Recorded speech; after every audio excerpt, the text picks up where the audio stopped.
All right, welcome to the Bible in 5, and this week you're going to be reading the book of Joshua. The book of Joshua is action-packed, and for most modern readers, it poses just some enormous, really difficult questions. So we'll talk about those and the book of Joshua all at once here.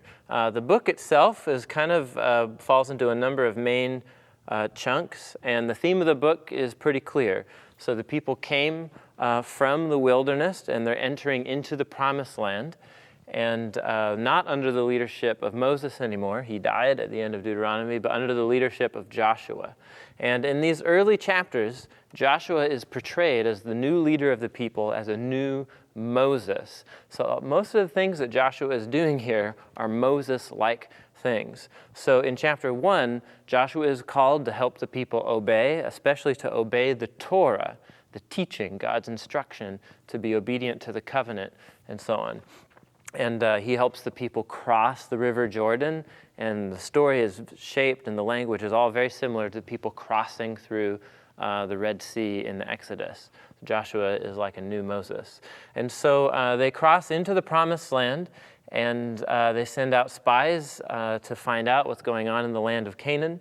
And God commissions Joshua and the people essentially to go into the land and to run out the number of the Canaanite peoples that are in the land. And that's what happens in this next block of the story here. Chapters 5 through 12 is the Israelites battling the Canaanites. And the front story here is given the most attention. This is the well-known story of the Battle of Jericho.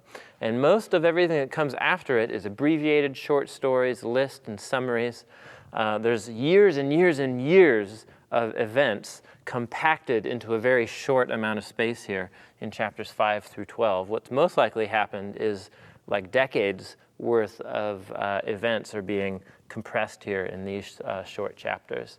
And the basic idea is this, is that even you heard a little note back in the book of Genesis, chapter 15, that the people who are inhabiting this land, the Canaanites, that they are a deeply corrupt and morally compromised people.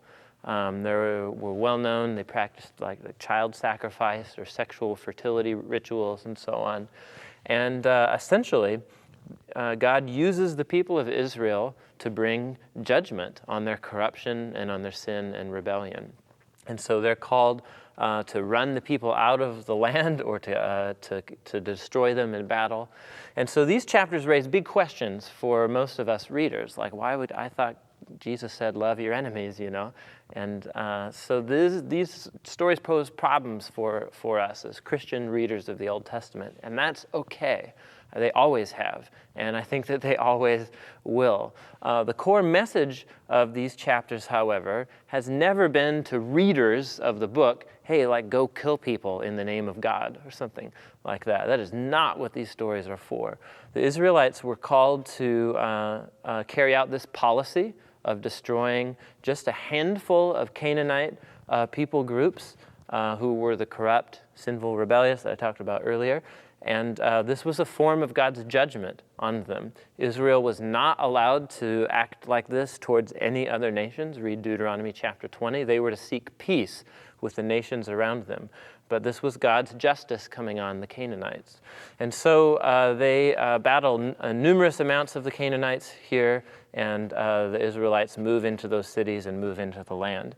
The main chunk of the book, chapters 13 to 22 then, is once the Israelites are established in the land, then they are given the boundaries. All the different tribes of Israel are given their inheritance in the land of Canaan. And if you're doing the Eat This Book plan, you'll notice that these chapters, I said it's okay to skim, because literally, it's like reading a map. It's like, geographical land boundary markers all the way through these chapters.